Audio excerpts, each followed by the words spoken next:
ನ್ಯಾಯವಾದಿ ಬಿ ನರಸಿಂಹಮೂರ್ತಿಯವರ ಸುವರ್ಣ ಮಹೋತ್ಸವ ಹಾಗೂ ವಿವಿಧ ಕ್ಷೇತ್ರಗಳ ಸಾಧಕರಿಗೆ ಸನ್ಮಾನ ಸಮಾರಂಭ. ಮಧುಗಿರಿ, ಜೂನ್ 27. ಪಟ್ಟಣದ ಕನ್ನಡ ಭವನದಲ್ಲಿ ನ್ಯಾಯವಾದಿ ಬಿ ನರಸಿಂಹಮೂರ್ತಿಯವರ 50ನೇ ವರ್ಷದ ಸುವರ್ಣ ಮಹೋತ್ಸವ ಹಾಗೂ ವಿವಿಧ ಕ್ಷೇತ್ರಗಳ ಸಾಧಕರಿಗೆ ಸನ್ಮಾನ ಸಮಾರಂಭ ಅದ್ಧೂರಿಯಾಗಿ ನಡೆಯಿತು. ಕಾರ್ಯಕ್ರಮವನ್ನು ದೀಪ ಬೆಳಗಿಸುವ ಮೂಲಕ ಉದ್ಘಾಟಿಸಲಾಯಿತು. ಕಾರ್ಯಕ್ರಮದಲ್ಲಿ ಭಾಗವಹಿಸಿದ್ದ ವಿಧಾನ ಪರಿಷತ್ ಸದಸ್ಯ ರಾಜೇಂದ್ರ ರಾಜಣ್ಣ ಮಾತನಾಡಿದರು. ಕಾರ್ಯಕ್ರಮದಲ್ಲಿ ಸಿನಿಮಾ ನಟರಾದ ಅಹಿಂದ ಚೇತನ್, ಟಿಎಚ್ ಮೈಲಾರಪ್ಪ ತಿಪ್ಪಾಪುರ, ಬಿ ಬಾಲಕೃಷ್ಣ ಐಡಿಹಳ್ಳಿ, ರಮೇಶ್ ಹರಳಾಪುರ, ವಜೀರ್ ಬಾಷಾ, ಜಿಲಾನ್, ಮೂರ್ತಿ ಕಾರ್ಪೆಂಟರ್, ರಾಮದಾಸ್, ನಯಾಜ್, ಗಂಗಾಧರ್, ಶಶಿಧರ್ ಕುಡಿಗೇನಹಳ್ಳಿ, ಗೋಪಾಲ್ ಡಿವಿ, ಶ್ರೀನಿವಾಸ್ ಗರಣಿ ಸೇರಿದಂತೆ ವಿವಿಧ ಸಂಘಟನೆಗಳ ಮುಖಂಡರು, ಸಮಾಜ ಸೇವಕರು ಹಾಗೂ ಸಾರ್ವಜನಿಕರು ಭಾಗವಹಿಸಿದ್ದರು. ಸ್ವಲ್ಪ ಲಾ ಕಾಲೇಜಲ್ಲಿ ಸೀನಿಯರ್ ಜೊತೆಗೆ 2011 ಬ್ಯಾಚ್ ಇರಬೇಕು. ನಾನು ಅಷ್ಟೊಂದು ಮುಗಿಸ್ಬಿಟ್ಟಿದ್ದೆ. 3 ಇಯರ್ಸಿಂದ ಬಂದಿದ್ದು. ಸೊ ಇವತ್ತು 50 ವರ್ಷಗಳ ಒಂದು ಸುವರ್ಣ ಮಹೋತ್ಸವವನ್ನು ವಿಶೇಷವಾಗಿ ನಮ್ಮ ತಾಲೂಕಿನಲ್ಲಿ ಎಲ್ಲ ಹಿರಿಯರು, ಯಾಕಂದರೆ ಇಲ್ಲೇನು ವೇದಿಕೆ ಮೇಲೇನು ಯಾರು ಒಂದೇ ಜಾತಿಗೆ ಅಂತ ಒಂದೇ ಇದಕ್ಕೆ ಸೀಮಿತ ಆಗ್ದಲೇ ಯಾರೆಲ್ಲ ಹಿರಿಯರಿದ್ದಾರೆ ಅವರ ಆಶೀರ್ವಾದ ಬೇಕು ಅಂತೇಳಿ ಇವತ್ತು ನರಸಿಂಹಮೂರ್ತಿಯವರೊಂದು ವಿಶೇಷವಾಗಿ ಅವರನ್ನು ಹುಟ್ಟುಹಬ್ಬವನ್ನು ಆಚರಣೆಯನ್ನು ಮಾಡ್ತಾ ಇರುವಂಥದ್ದು. ಈ ಒಂದು ಕಾರ್ಯಕ್ರಮಕ್ಕೆ ಅಧ್ಯಕ್ಷತೆಯನ್ನು ಈ ಭಾಗದ ಶಾಸಕರಾದಂಥ ಸನ್ಮಾನ್ಯ ಕೆ. ರಾಜಣ್ಣವರು ವಹಿಸಬೇಕಾಗಿತ್ತು. ಸೊ ಅವರ ಆ ಕಾರ್ಯಕ್ರಮದಿಂದ ನಾನು ಬರೋದಾಯಿತು. ಬಟ್ ಆದರೆ ನನಗೇನು ಇನ್ವಿಟೇಷನ್ ಏನು ಇರಲಿಲ್ಲ, ನನಗೇನು ಯಾರೂ ಕರೆದಿರಲಿಲ್ಲ, ಇನ್ವಿಟೇಷನ್ ಏನು ಇರಲಿಲ್ಲ.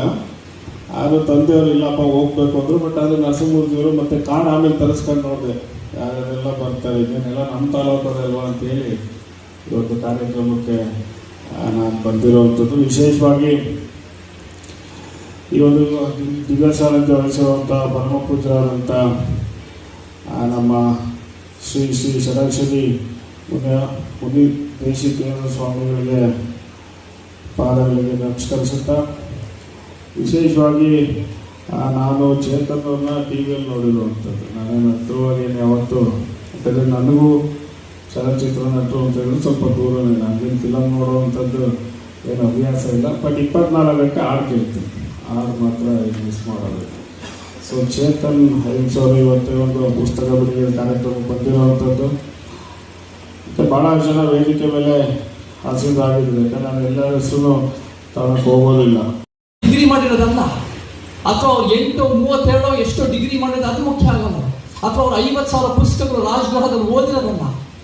ನಮಗೆ ಅವರ ವಿಶೇಷತೆ ಏನಂದರೆ ಅದೇ ಶಿಕ್ಷಣ ಪಡೆದು ಅದನ್ನು ಅಸ್ತ್ರೀಕರಣ ಮಾಡಿ ಒಂದು ಉತ್ತಮ ಸಮಾಜ ಕಟ್ಟಕ್ಕೋಸ್ಕರ ಬಳಸ್ತಾರಲ್ಲ, ಅದೇ ಅವರ ವಿಶೇಷತೆ. ಸೊ ನಾವು ಕೂಡ ನಮ್ಮ ಶಿಕ್ಷಣದ ಮುಖಾಂತರ, ನಮ್ಮ ಒಗ್ಗಟ್ಟು ಮುಖಾಂತರ ನಾವು ಒಂದು ಉತ್ತಮ ಸಮಾಜ ಕಟ್ಟಬೇಕು. ನಮ್ಮ ಸ್ನೇಹಿತರು ನರಸಿಂಹಪ್ಪ ಅವರು ಏನು ನಮ್ಮ ಮಧುಗಿರಿನಲ್ಲಿರೋ ಸಮಸ್ಯೆಗಳ ಬಗ್ಗೆ ಹೇಳಿದ್ದಾರೆ. ಈ ಸಮಸ್ಯೆಗಳನ್ನ ನಾವು ಸರಿಪಡಿಸ್ಬೇಕು ಅಂದರೆ ಯಾವ ಮಾರ್ಗ? ನಮಗೆ ಹೋರಾಟ ಮಾತ್ರನಾ? ಜಾಗೃತಿ ಮಾತ್ರನಾ? ಸೇವೆ ಮಾತ್ರನಾ? ನಾವು ಬಲಿಷ್ಠವಾಗಿ ನಾವು ಕೂಡ ಕಾನೂನು ನೀತಿ ಯೋಜನೆ ತರೋರಾಗಬೇಕು. ನಾವು ಆ ರೀತಿ ಕೂತ್ಕೊಂಡ ಕರ್ನಾಟಕದ ಒಂದು ಗಟ್ಟಿ ಶಕ್ತಿ ಆದಾಗ ಅವಾಗ ನೋಡಿ ಗಟ್ಟಿಯಾದ ಒಂದು ಪರಿವರ್ತನೆ ಆಗುತ್ತೆ. ಅವಾಗ ನೋಡಿ ನಮ್ಮ ಮಕ್ಕಳಿಗೆ ನಮಗಾಗಿರೋ ಅನ್ಯಾಯಗಳಾಗದೆ ನಾವು ನೋಡ್ಕೋಬಹುದು.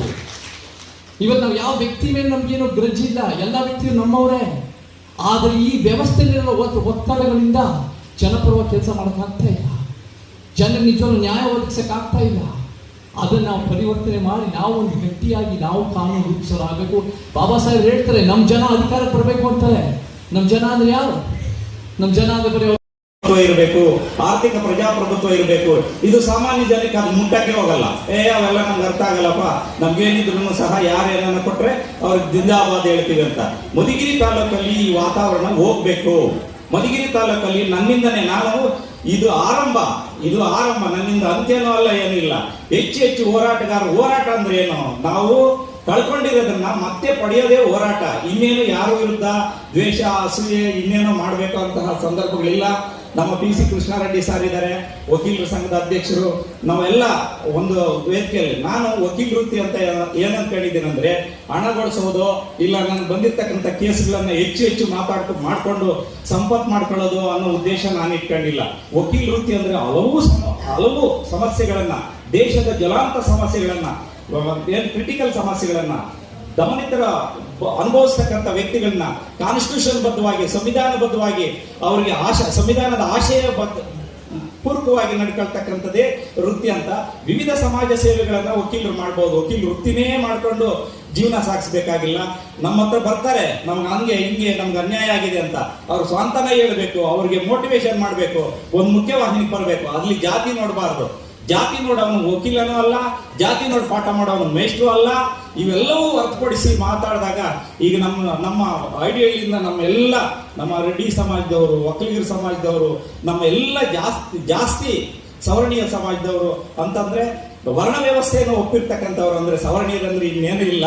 ಸವರ್ಣೀಯರು ಅವರ್ಣೀಯರಂದ್ರೆ, ಅವರ್ಣೀಯರು ನಾವು ಯಾಕಂದ್ವಿ ಅಂದ್ರೆ ಈ ಶ್ರೇಣೀಕೃತ ಜಾತಿ ವ್ಯವಸ್ಥೆಯನ್ನು ಒಪ್ಪಿ ಅದಕ್ಕೆ ಅನ್ಯಾಯಕ್ಕೊಳಗಾಗಿರ್ತಕ್ಕಂಥವ್ರು ನಾವು ಅಸ್ಪೃಶ್ಯರಾಗಿ ಉಳಿದ್ವಿ. ಸವರ್ಣೀಯರಂದ್ರೆ ವರ್ಣ ವ್ಯವಸ್ಥೆಯನ್ನ ಯಥಾಸ್ಥಿತಿಯಾಗಿ ಒಪ್ಕೊಂಡು ಅವರು ಸವರ್ಣೀಯರಾದ್ರು ಅಂತ ಅಂಬೇಡ್ಕರ್ ಸಾಹೇಬ್ರು ಹೇಳಿರೋದು. ಅದಕ್ಕೆ ನೀವು ಅಂಬೇಡ್ಕರ್ ಸಾಹೇಬ್ರು SC STಗಳಿಗೆ ಸೀಮಿತ ಅಲ್ಲ. ಐರೋಪ್ಯ ದೇಶಗಳಲ್ಲಿ, ಯುರೋಪ್ ಕಂಟ್ರಿಗಳಲ್ಲಿ ಹೆಚ್ಚು ವಿದ್ಯಾಭ್ಯಾಸ ಪಡ್ಕೊಂಡಿರ್ತಕ್ಕಂಥ ಮಹಾತ್ಮ. ಆ ಒಂದು ಪುರುಷನ ಒಂದು ದಾರಿದೀಪ ನಮ್ಗೆ ಆಗ್ಬೇಕು ಅಂತ ನಾನು ಬುಕ್ಗಳಲ್ಲಿ ಹಾಕಿದ್ದೀನಿ. ನಾವು ಅದನ್ನು ತಿಳ್ಕೋಬೇಕು. ಪ್ರತಿಯೊಬ್ಬರು ತಿಳ್ಕೊಂಡಾಗ ಸಮಾಜ ಹಸನಾಗುತ್ತೆ. ಈ ಒಂದು ಹುಟ್ಟಿನ ಕಾರ್ಯಕ್ರಮಕ್ಕೆ ನಿಮ್ಮೆಲ್ಲರೂ ಸಹ ಬಂದು ನೀವು ಆಶೀರ್ವಾದ ಮಾಡಿರೋದಕ್ಕೆ ನನ್ಗೆ ತುಂಬಾ ಸಂತೋಷ ಆಗ್ತಾ ಇದೆ. ನಾವು ನೆಕ್ಸ್ಟ್ ಟೈಮಲ್ಲಿ ನಾವು ಒಳ್ಳೊಳ್ಳೆ ಯುವಕರನ್ನ ನಾನು ಹೇಳುವಂತಹ ಪದಗಳನ್ನ, ನಾನು ಹೇಳುವಂತಹ ಪಾಠವನ್ನ ಕೇಡರ್ಸ್ ಕ್ಯಾಂಪ್ಗಳನ್ನ ಮುಖಾಂತರ ಯುವಕರು ಜಾಗೃತಿ ಆದ್ರೆ ಏನಾದ್ರೂ ಚೇಂಜ್ ಮಾಡಬೇಕು.